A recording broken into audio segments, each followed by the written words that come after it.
Monsieur le Président, mes chers collègues, à l'occasion de cette délibération sur le Festival Mode d'Emploi, nous vous renouvelons notre demande d'une étude détaillée des actions de la Villa Gilet et de ses liens avec les nouvelles subsistances. En effet, dans la délibération que vous nous proposez, il est fait mention de spectacles et de rencontres se déroulant aux subsistances, sans plus de précision. Interrogée par nos soins sur les relations entre l'association Villa Gilet et l'association Les Nouvelles Subsistances à l'occasion de ce festival, la vice-présidente en charge de la culture nous a répondu qu'il n'y avait pas à proprement parler de partenariat avec les subsistances, mais plutôt avec l'école des beaux-arts, l'ENSBA, qui accueille 3 débats dans son amphithéâtre.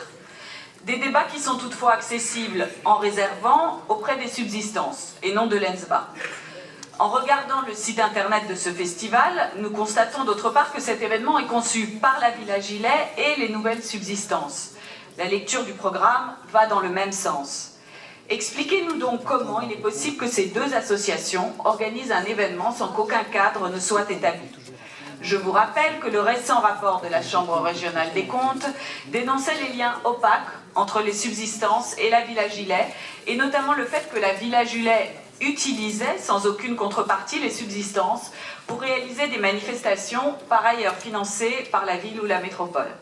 Nous souhaitons donc, plus que jamais, connaître de manière précise les relations entre ces 2 structures afin qu'elles soient valorisées à leur juste mesure.